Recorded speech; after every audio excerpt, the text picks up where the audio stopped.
একাদশী যারা পালন করেন না তাদের জন্য বলবো, হিন্দু সমাজের এটাকে রক্ষা করতে গেলে সবাইকে একাদশী পালন করতে হবে।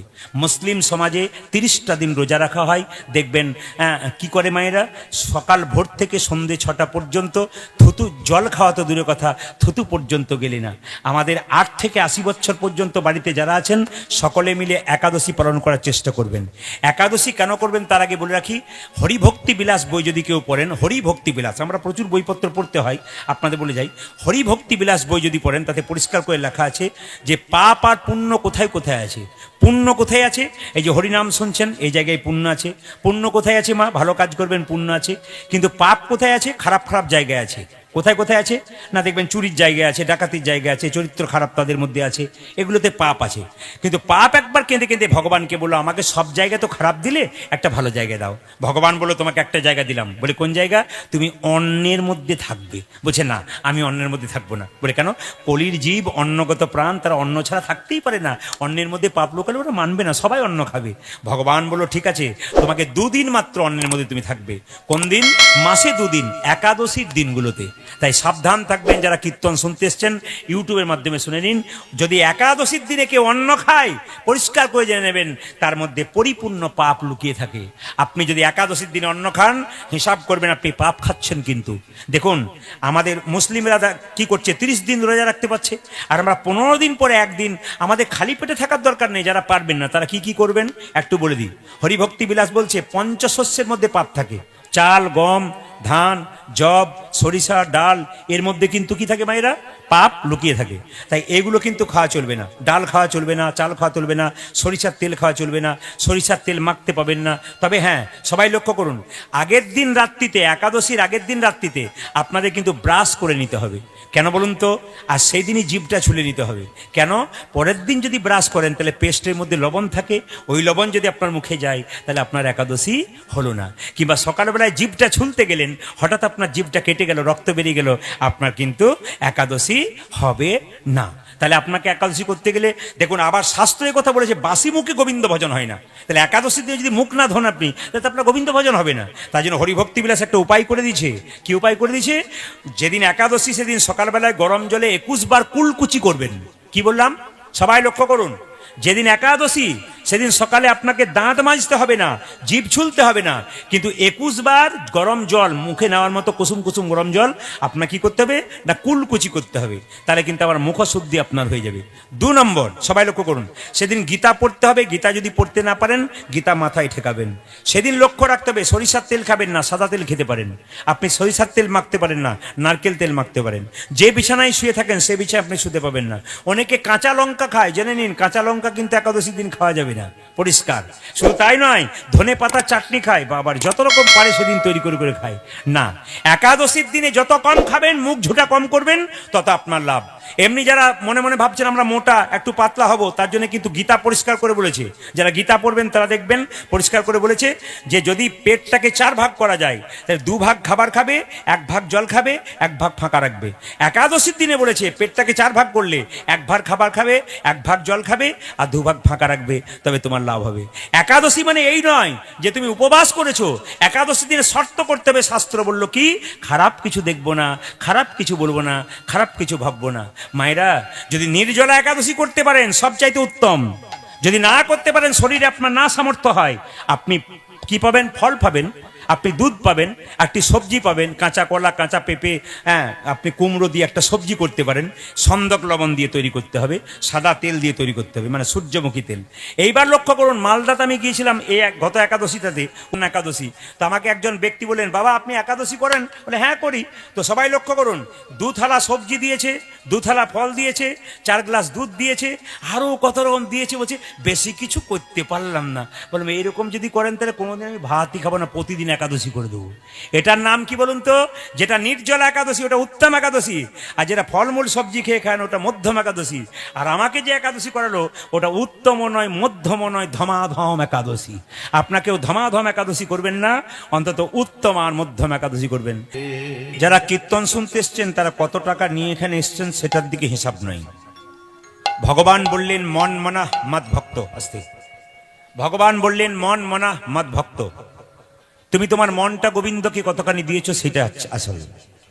এখানে কীর্তন শুনতে এসছেন, আপনার মন যদি বাড়িতে থাকে কীর্তন শোনা আপনার বেকার। দেহ এখানে আর মন যদি অন্য জায়গায়, তাহলে গোবিন্দ আপনার দেহটা গ্রহণ করলো না। কেউ বাড়িতে বসে মাইকে কীর্তন শুনছে, ওতে যদি কীর্তন শোনে মন কিন্তু তার এখানে, দেহ তার ওখানে। আর এখানে কীর্তন শুনছেন অথচ মন যদি আপনার, যেমন কোনো কোনো ব্যক্তিকে আমি দেখতে পাই অন্ধকারে, সবাইকে দেখতে পাচ্ছি না, কীর্তন শুনতে শুনতে যেন কি ভাবছে, ঘরের কথা না বাইরের কথা, আনমনা। ভগবান বলে সেই মন আমি চাই না যে মন আনমনা হয়, সেই মন আমি চাই যে মন আমার চরণে অর্পণ করা হয়। এই জন্য যারা কীর্তন শুনতে এসছেন, আপনাদের এই শুদ্ধ মনটা গোবিন্দের চরণে দিয়ে দিন, সবার কাছে নিবেদন রইল। মহাপ্রভু নিতাই চাঁদকে প্রত্যেকটা জীবের দ্বারে হরিনাম দিতে বললেন। বলে শোনো দাদা, প্রত্যেকটা জীবের দ্বারে তুমি হরিনাম দেবে। তাই মহাপ্রভু প্রথমে বলে আমাকে আগে যেতে হবে, তবে তো আমি হরিনাম দেব। তাই যারা কীর্তন শুনতে এসছেন তাদের কাছে নিবেদন রইল, আমি আবার বলবো, কমিটির ছেলেদেরকে সবার কাছে নিবেদন রইল, স্থির সিদ্ধান্ত নিয়ে বসবেন, একটা একটা করে শুনবেন। যারা কীর্তন শুনতে এসছেন, আমি জানি আপনারা সবাই দীক্ষা নিয়েছেন। যারা দীক্ষা নিয়েছেন তারা তো হ্যাঁ হুঁ বলছেন, যারা নেননি তারা চুপ করে আছেন। তবে বেশিরভাগ ভক্ত যারা আছেন তারা দীক্ষা নিয়ে বসে আছেন। দীক্ষা মানে কি? দিয়ে খা। যিনি যখনই দীক্ষা নেবেন তখন ভগবানকে দিয়ে যদি না খায়, দীক্ষা নেওয়া ব্যর্থ হয়।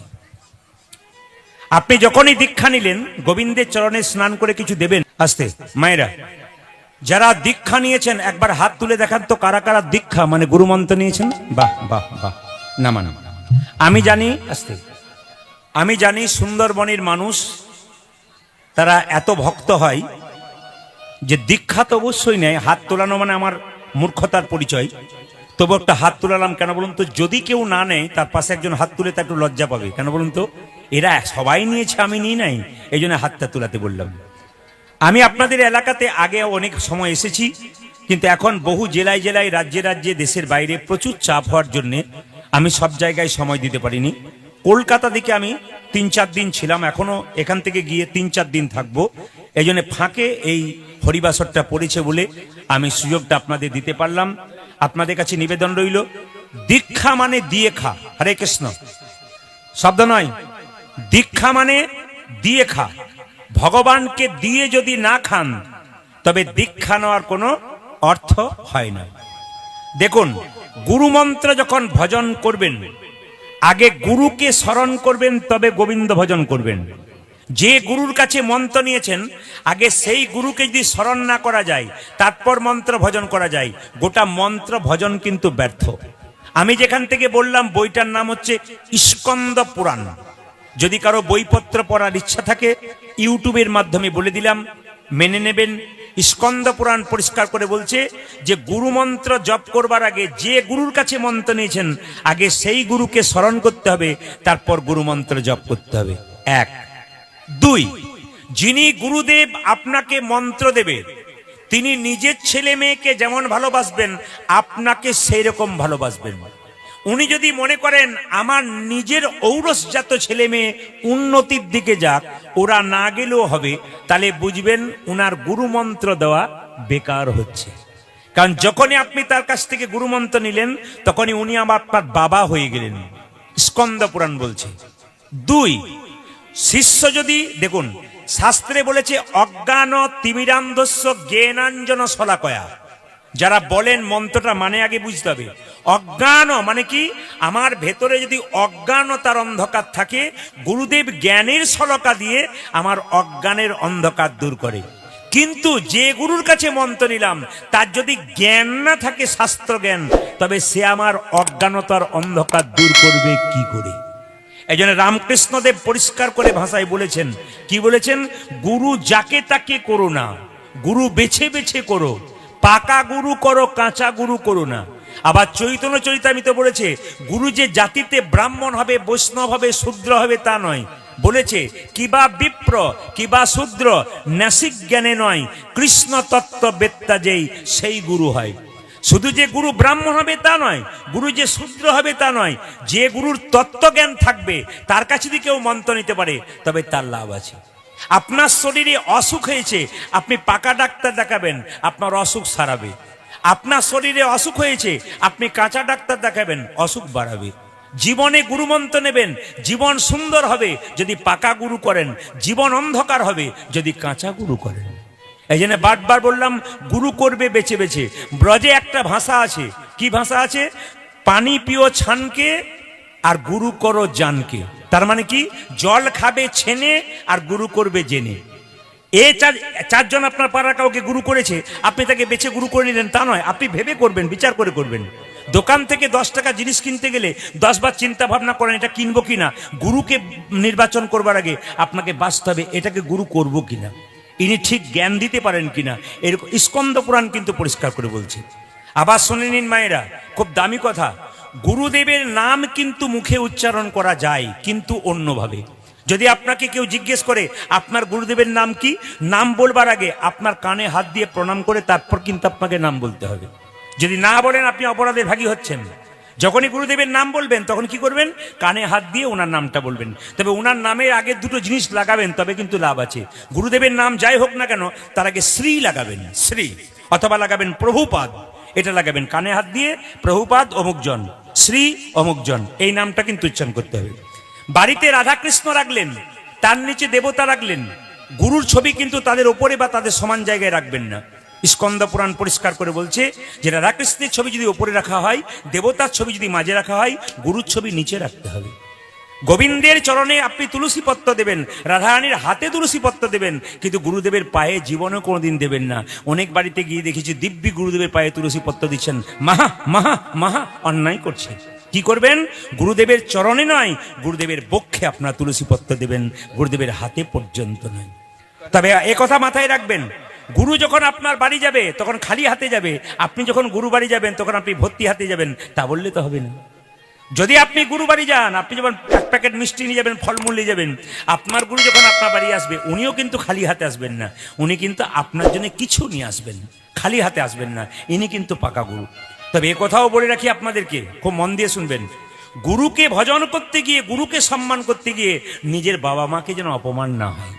অনেক জায়গায় বলে আমার গুরু বাবা যা পেয়েছি না, আমার বাবা আমাকে এত ভালোবাসতে পারে না। আমি তাকে পরিষ্কার করে বলবো, বাবার চাইতে কেউ যদি বেশি ভালোবাসে তাহলে সেটা হলো ধোঁকা, আর মায়ের চাইতে কেউ যদি আপন হয় মনে করো, তবে তুমি হলে 1 নম্বরের বোকা। বাবার চাইতে যে ভালোবাসে যদি ভাবেন, তাহলে আপনি 1 নম্বরে কি ধোঁকা দিচ্ছে আপনাকে।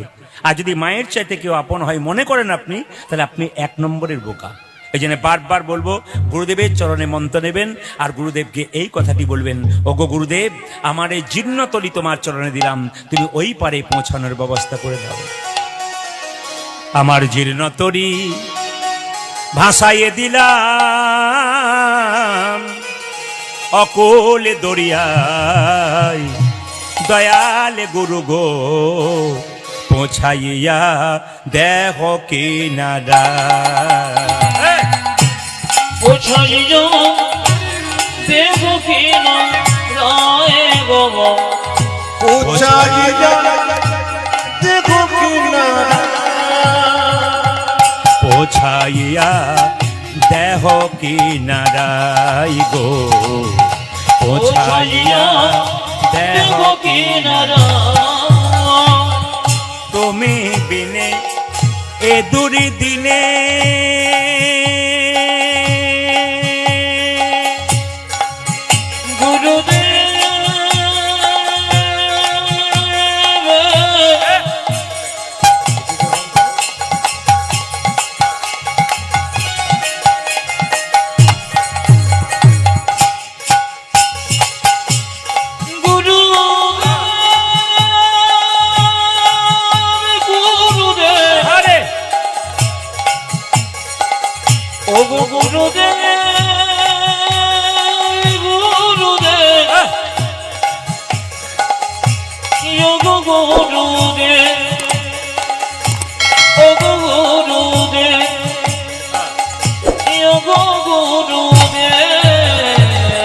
তুমি বিনে এ দুরি দিনে কেহ নাই আমার, পৌঁছাইয়া দেহ কিনারাই গো, পৌঁছাইয়া দেহ কিনারাই গো, আদি কথা